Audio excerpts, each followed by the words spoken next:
우리에게 주시는 하나님의 말씀은 신약 마가복음 11장 1절에서 10절 말씀입니다. 73면에 있는 마가복음 11장 1절에서 10절 말씀을 자리에서 일어나셔서 저 한 절, 여러분 한 절을 교독하시겠습니다. 그들이 예루살렘에 가까이 와서 감람산 벳바게와 베다니에 이르렀을 때에 예수께서 제자 중 둘을 보내시며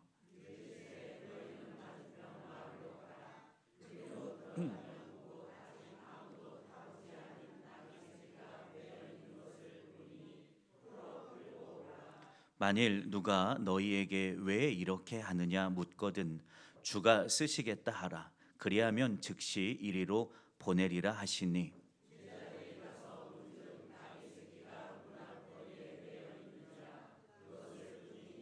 거기 서 있는 사람 중 어떤 이들이 이르되 나귀 새끼를 풀어 무엇 하려느냐 하매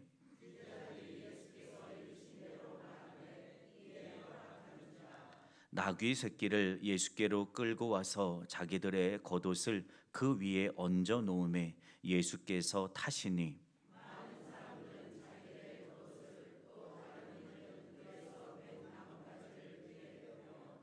앞에서 가고 뒤에서 따르는 자들이 소리 지르되 호산나 찬송하리로다 주의 이름으로 오시는 이여 찬송하리로다 오는 우리 조상 다윗의 나라여 가장 높은 곳에서 호산나 하더라.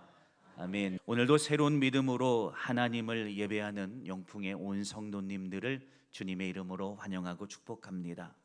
우리의 예배는 하나님 한 분만을 향하고 있습니다. 오늘도 말씀을 통해 찾아오시고 우리 안에서 또 말씀을 통해 새롭게 일하시는 전능하신 하나님을 기대하는 예배가 되기를 축원합니다. 우리 앞뒤 좌우분들과 함께 고백할 건데요. 뭐라고 고백하는지 잘 들어보십시오. 하나님은 지금 여기 내 안에서 역사하고 계십니다.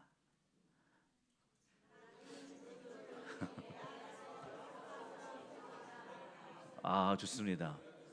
네, 제가 좀 줄여드리려고 했는데 그대로 다 하셨어요. 잘 모르겠으면 지금 내 안에서 역사하고 계십니다. 앞뒤 좌우분들과 다시 한번 인사할까요? 확신 있게 말합시다. 지금 내 안에서 역사하고 계십니다. 여러분 믿으십니까? 살아계신 하나님이 지금 여기에 계시고 또 저와 여러분 각 심령 안에서 역사하고 계심을 믿기를 축원합니다. 지금 여기 우리 안에서 역사하시는 그 하나님을 경험하는 예배, 그 하나님을 찬양하는 예배, 그 하나님으로 인하여 충만함을 경험하는 예배가 되기를 주님의 이름으로 축원합니다.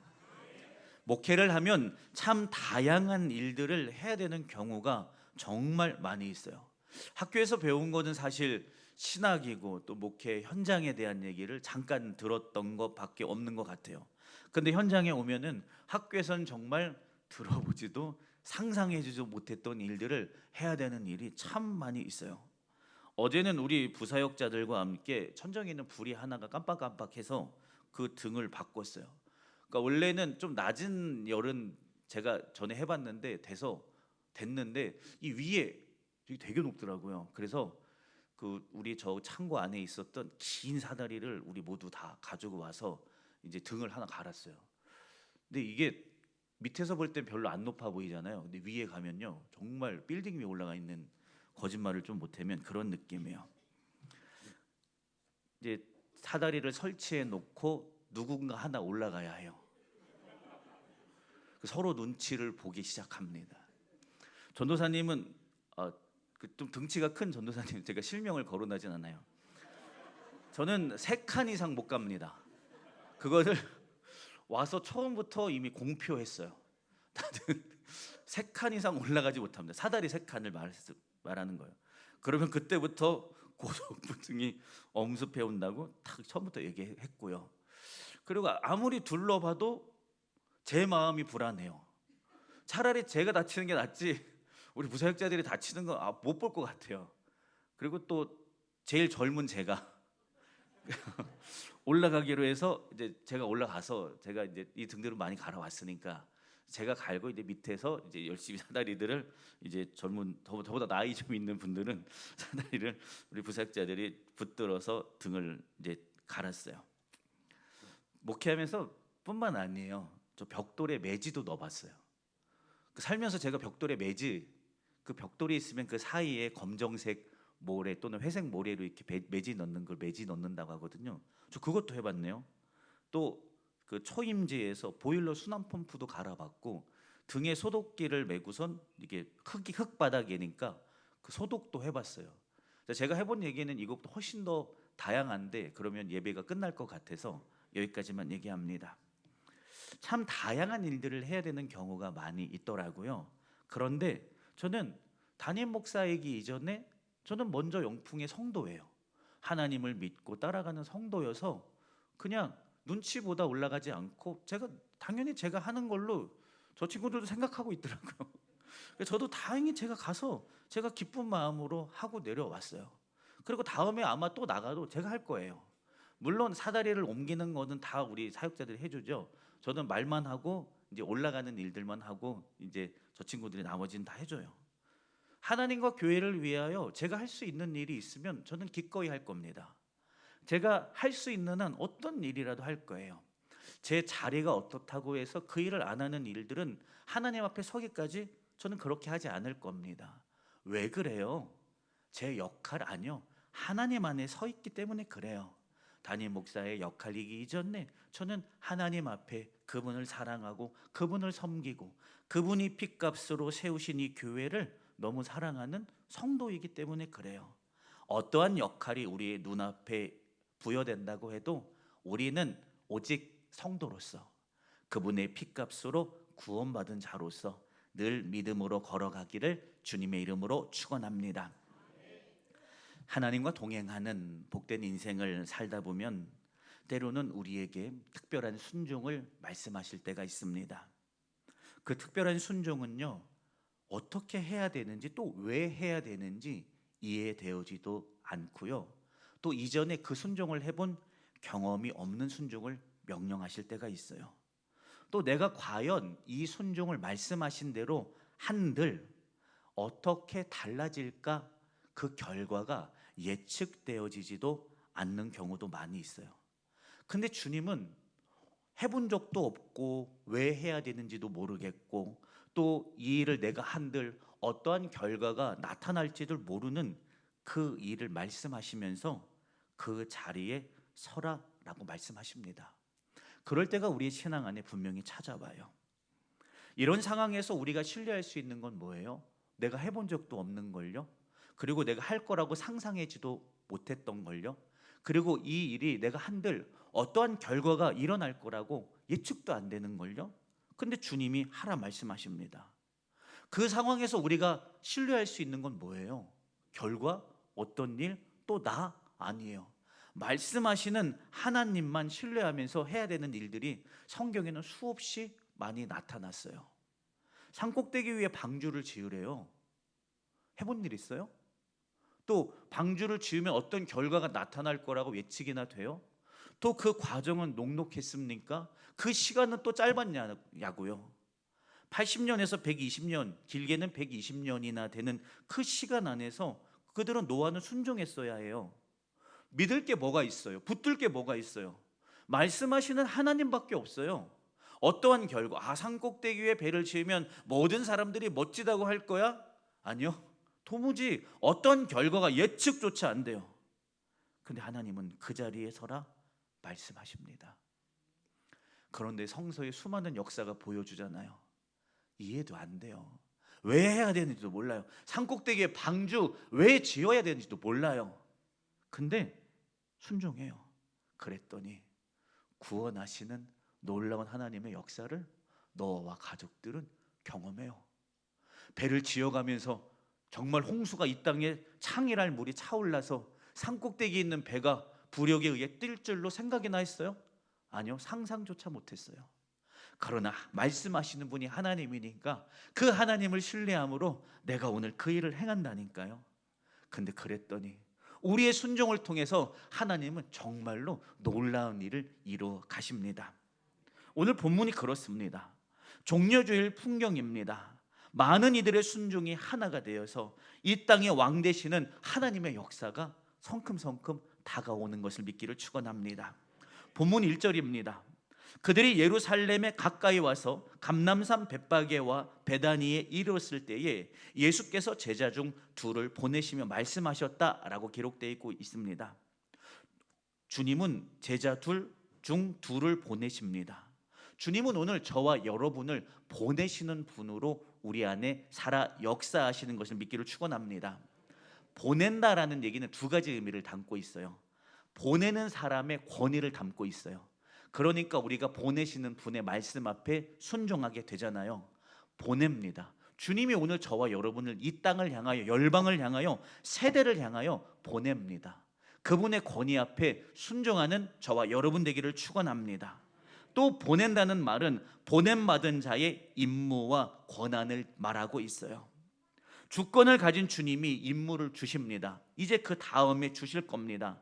근데 뭐라고 세부적으로 얘기하지 않아요. 보내요. 보내면 보냄을 받은 사람은 어떻게 해야 되냐면 다 이해되지 않고 다 받아들여지지 않는데 보내는 분이 주님이니까 가는 거예요. 순종하는 겁니다.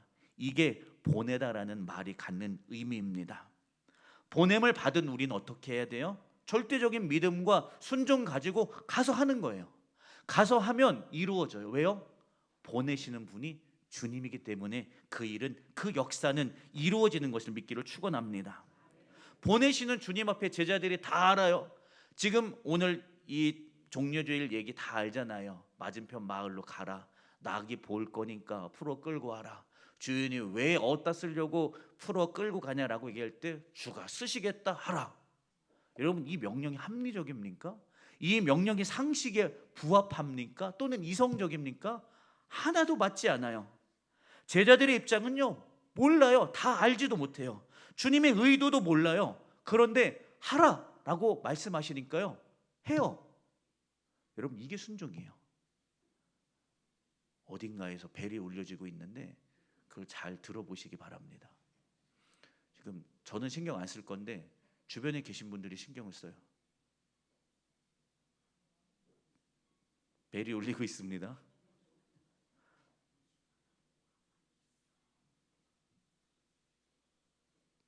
벨이 아닌 것 같죠? 다른 데 있나 봐요. 다 이해할 수 없어요. 이 일이 내가 순종함으로 어떤 일이 일어날지 이제 괜찮아, 저를 보시면 됩니다. 다 예측할 수 없어요. 근데 믿음으로 가는 거예요. 근데 가면 그 일이 이루어집니다. 왜요? 주님의 말씀이에요. 우리가 하는 건 순종이에요. 말씀하시고 이루시는 주님께 무게중심이 있는 거예요. 이 역사에 이루어진 이유가 거기 있는 거예요. 그러면 우리 뭐 하면 돼요? 하면 돼요. 말씀하신 대로 순종하면 돼요. 내가 순종해서 이루어지는 거 아니요. 주님이 말씀하시니까 이루어지는 거예요. 그래서 순종하는 거예요. 이미 하시겠다, 이루시겠다 확정돼 놓고 우리에게 순종하라 하시는 거예요. 주님의 제자들을 보내시는 이유는 당신이 이루시겠다는 거예요. 그러니 너희가 가면 내가 이루는 것을 보게 될 거야 라고 말씀하시는 거예요. 그래서 주님이 우리더러 순종하라 하는 거예요. 내가 뭐를 대단히 했기 때문에, 내가 능력이 있기 때문에 그 일이 이루어지는 게 아니라 주님이 일하시는 거예요. 우리가 순종하면서 주님이 일하시는 것을 확인하면 되는 거예요. 그래서 여러분, 지금은 오늘도 저와 여러분을 보내시는 것을 믿기를 주님의 이름으로 축원합니다. 주님께서 명령하시는 지금, 말씀하시는 지금은요, 한번 잘 들어보세요. 성취된 미래로부터 오는 지금이에요. 이미 우리의 앞서 가셔서 일하시고 그 일을 이루겠다고 확정 지어 놓고 오늘 우리에게 오셔서 가봐. 가면은 그 앞에서 그 일이 이루어졌어. 그래서 우리에게 순종하라고 명령하시는 거예요. 여러분, 이해되어지지 않아도, 받아들여지지 않아도 신뢰함으로 순종하며 오늘을 걸어가는 저와 여러분의 걸음이 되기를 주님의 이름으로 축원합니다. 두 번째입니다. 상황을 신뢰하지 말고 말씀하시는 주님을 신뢰하며 걸어가는 신앙의 걸음이 되기를 축원합니다. 본문 2절 3절 제가 봉독합니다. 이르시되 너희는 맞은편 마을로 가라. 그리로 들어가면 곧 아직 아무도 타보지 않은 나귀 새끼가 매어 있는 것을 보리니 풀어 끌고 오라. 만일 누가 너희에게 왜 그렇게 하느냐 묻거든 주가 쓰시겠다 하라. 그리하면 즉시 이리로 보내리라. 자, 여러분 특이하지 않아요? 주님은 제자 중에 둘을 보냅니다. 보내면서 보내기로 작정하고 확정하고 그 다음에 할 일을 말씀해 주신다니까요. 이 일을 내가 너에게 명령할 거니까 너 가라, 이게 아니라 보내요. 보내기로 먼저 확정하고 간다고 말씀을 들어요. 그런 다음에 할 일을 말씀하신다니까요.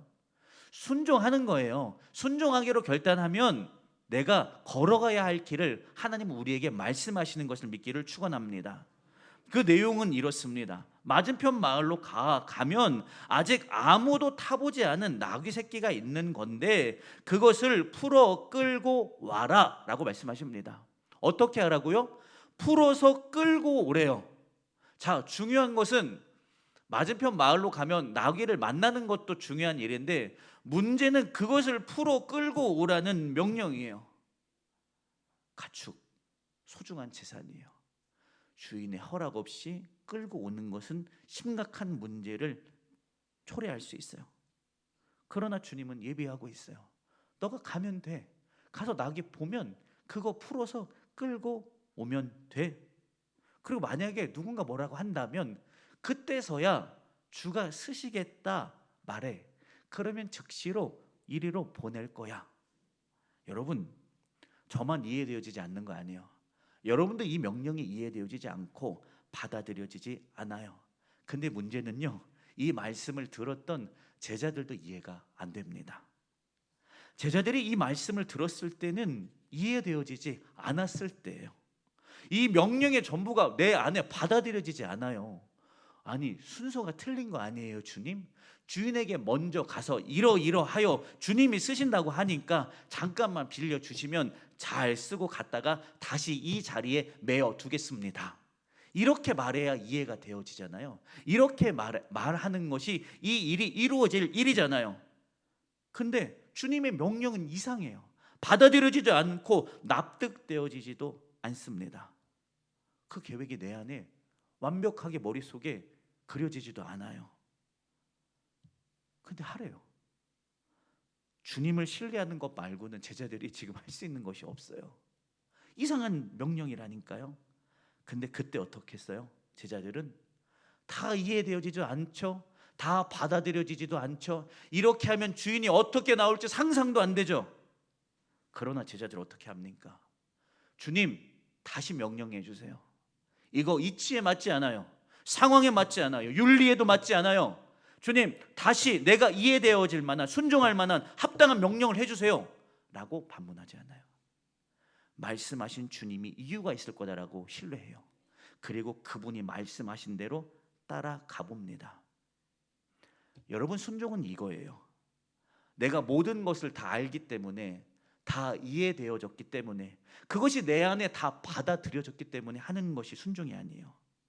말씀하시는 분이 주님이신 것을 내가 믿고 신뢰하니까 그분이 말씀대로 해보는 것이 순종이에요. 순종은요, 말씀하시는 분도 신뢰, 그리고 그분이 내가 말씀하신 대로 하면 이루실 결과도 신뢰해서 하는 게 순종인 것을 믿기를 축원합니다. 그 다음입니다. 주님의 말씀대로 순종해야 합니다. 어떻게 해요? 말씀하신 대로 말입니다. 4절에서 6절을 제가 봉독합니다. 제자들이 가서 봅니다. 정말로 주님이 말씀하신 대로 나귀 새끼가 문 앞 거리에 매여 있습니다. 그래서 가서 주님이 말씀하신 대로 먼저 주인과 협의하지 않고 나귀를 풉니다. 그러니까 그 나귀 옆에 서 있던 사람이 나귀 새끼를 풀어서 대체 뭐 하려고 그 나귀를 풀고 있느냐라고 물어봐요. 그러니까 제자들이 예수님이 말씀하신 대로 말합니다. 여기서 이상한 거 못 느끼세요? 제가 이 말씀을 곰곰이 생각해 봤어요. 제가 만약에 이 명령을 들은 제자였다면 아마 이렇게 했을 것 같아요. 주님은 먼저 가서 나귀를 풀어 끌고 올 때 주인이 왜 풀러 가려고 하십니까? 라고 말할 때 그때서야 주님이 쓰신다라고 말을 하라고 했잖아요. 저 같으면은 말씀하실 때는 그렇게 듣고 주인한테 가서 순서를 바꿔서 할 것 같아요. 주인에게 먼저 가서 정중히 인사할 것 같아요. 주님, 저는 누구누구입니다, 주인님. 근데 제가 오늘 예수님이 이 나귀가 필요하다고 해서 제가 이 나귀를 좀 잠깐 쓰려고 해요. 잘 쓰고 안전하게, 그리고 지푸라기도 잘 먹이고 물도 잘 먹인 다음에 제가 그대로 잘 갖다 놓을 테니까 잠깐만, 우리 몇 시간만 잠깐 이 나귀를 사용할 수 있도록 도와주세요. 좀 협의를 먼저 할 것 같아요. 저라면 그렇게 했을 것 같아요. 근데 이 제자들의 순종의 모습을 여러분 유심히 보세요. 주님이 말씀하신 방법대로, 그리고 주님 말씀하신 순서대로 그대로 해요. 먼저 나귀 가서 풀어요. 여러분, 이거 절도예요. 먼저 가서 풀어요. 그러니까 진짜 주인이 와서 그 나귀 대체 왜 푸느냐고 말해요. 성경이니까 그냥 평서문으로 잘 기록되어 있지, 주인이 좋은 말로 나귀 왜 푸냐고 말하진 않았을 것 같아요. 그러니까 거기다가 제자들이 다른 말 안 해요. 주가 쓰시겠다 하십니다 라고 말해요. 순종이 뭘까 되게 많이 목회를 하면서 참 많이 고민을 해요. 근데 우리는 순종을 할 때 주님의 말씀을 내가 이해한 대로 우리는 바꿔요. 그리고 주님의 말씀을 내 상식에 맞게 바꾸고 내 상황에 맞게 약간 바꿔요.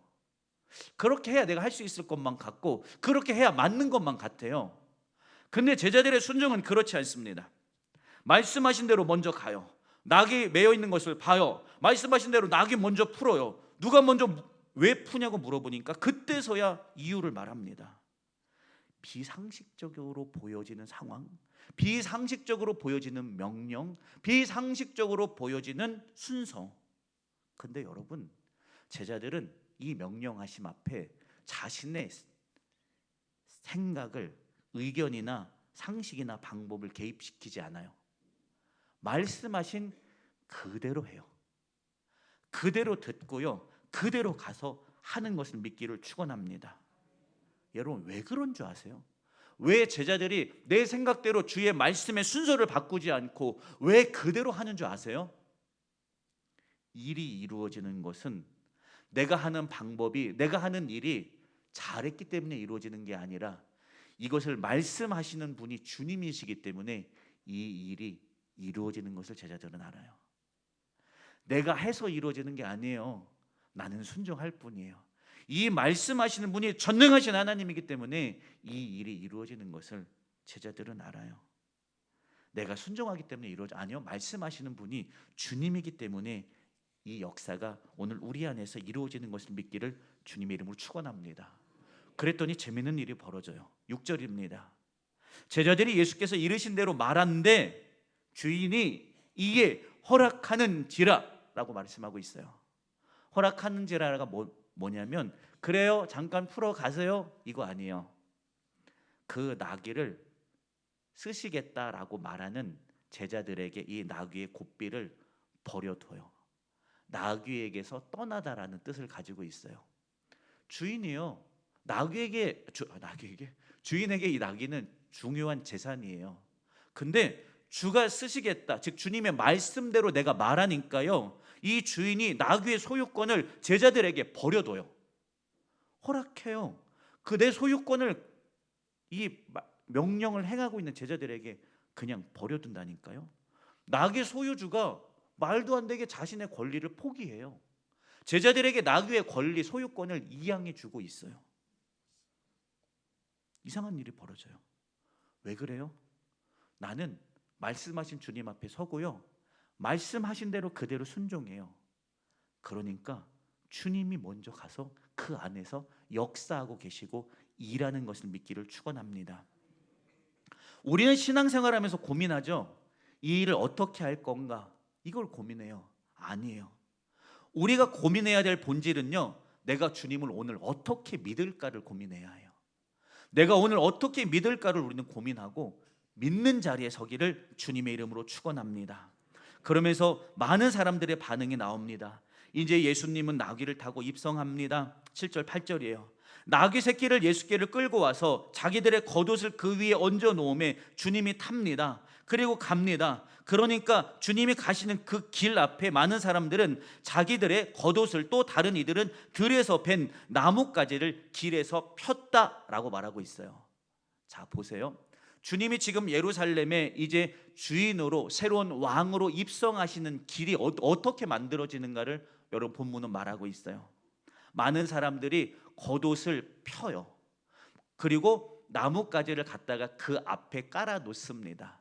자, 그것이 길이 되어 주님이 왕으로 입성하십니다. 당시에 겉옷은 중요한 재산이었습니다. 나를 보호해주는 보호 장치였고요. 때로는 유목민들이 밖에서 덮고 자는 체온을 유지시켜주는 담요이자 침구였고요. 또 법적으로 이 겉옷은 담보물로 내가 맡기고선 급할 때 사용할 수 있는 것이었습니다. 내 중요하고 소중한 것이 겉옷이죠. 근데 많은 사람들이 겉옷을 편 그곳에 길이 돼요. 하나님의 나라, 왕 되신 주님이 그곳으로 오신 것을 믿기를 축원합니다. 오늘 주님이 어디로 오시는 줄 아세요? 하나님의 나라가 어디로 임해지는 줄 아세요? 오늘 내가 나의 안전과 명예와 나의 자존심과 나의 소유를 하나님의 발 앞에 내려놓을 때, 그게 길이 되어 그리로 능력의 주님이 찾아오시고 그곳으로 주님이 오셔서 통치하시는 것을 믿기를 주님의 이름으로 축원합니다. 이 마지막입니다. 모든 이들의 헌신이 모아져서 하나님의 나라가 우리에게 옵니다. 많은 이들이 외쳐요. 뭐라고 외치죠? 세 글자, 호산나라고 외칩니다. 사실 이들의 고백은 주님을 온전히 이해하기보다는 오해하는 외침이에요. 호산나, 당신이 왕으로 오셔서 로마의 압제를 당하고 있는 이 우리의 상황을 전복시켜 주셔서 평화의 왕, 능력의 왕, 다윗의 왕권을 이 나라에 다시 오셔서 회복시켜 주시옵소서. 검을 들고 찾아오셔서 우리가 당한 아픔과 슬픔, 오늘 나의 당한 애통을 해결해 달라고, 자신들이 원하는 왕으로 오셔 달라고 사람들은 호산나 외치고 있습니다. 주님이 보실 때는 어때요? 아니잖아요. 로마를 물리치러 오시는 게 아니라 오늘 이들을 죄에서 건져내고 이들의 삶을 다스려줄 영원한 왕이 되기 위해서 예수님 오시는 거잖아요. 야, 너희가 호산나 외치는 거랑 내가 올려는 거랑 달라. 주님이 오해해서 호산나 종려나무까지 흔들며 외치는 그들을 외면합니까? 아니었어요. 그들이 지금은 잘 모르고 잘 이해하지 못해서 호산나 외치지만 주님은 그들의 외침을 받아주십니다. 그리고 당신의 방법으로 정말로 그들에게 찾아가서 그들의 영원한 왕이 되어주시고, 로마보다 그들을 더 억누르고 있었던 죄와 사망의 권세를 물리치사 그들을 자유하게 해주십니다. 그리고 그들의 삶에 오셔서 죄로 치닫고 향하는 그들의 인생을 붙들어 그들의 삶에 영원한 통치를 허락해 주시는 것을 믿기를 주님의 이름으로 축원합니다. 잘못 외쳤어요. 그러나 주님은 받아주시고 그들의 부르짖음대로 더 좋은 길로 역사해 주시고 응답해 주신 것을 믿기를 주님의 이름으로 축원합니다. 주님은 오늘도 우리에게 찾아오십니다. 그 찾아오시는 주님 앞에 우리가 해야 할 것은 무엇이냐면, 나귀를 풀어오라고 하실 때, 겉옷을 깔라고 하실 때 우리의 계산과 상식을 내려놓고 주님의 계획과 뜻을 신뢰하는 마음과 믿음으로 끝까지 순종하기를 주님의 이름으로 축원합니다. 하나님의 나라가 거기에 와요. 우리가 다 이해되어지지는 않지만 주님의 말씀을 신뢰함으로 순종하는 곳에, 오늘도 나의 안위와 나의 삶을 포기하여 그곳에 펼쳐놓는 그곳에 주님이 그곳의 길로 우리 가운데 찾아오셔서 영원한 왕이 되어주시고 다스려 주시고 역사해 주시는 것을 믿기를 주님의 이름으로 축원합니다. 오늘 우리의 믿음과 우리의 순종을 통해 주님은 이 세대 가운데, 열방 가운데 다시 찾아오길 원하십니다. 이 종려주일, 또 오늘을 시작으로 한 주간 고난주간이 시작이 됩니다. 우리가 하나님 앞에 드릴 것은 한 주간 우리가 저녁에 와서 또 집회하기로 했잖아요. 여러분, 우리가 해보는 거예요. 우리가 순종해보는 거예요. 시간을 드리는 순종, 우리가 기도의 순종, 예배의 순종, 믿음의 순종을 하나님께 드리는 시간이 되기를 축원합니다. 우리가 간 곳에, 순종을 드린 그곳에 길이 나요.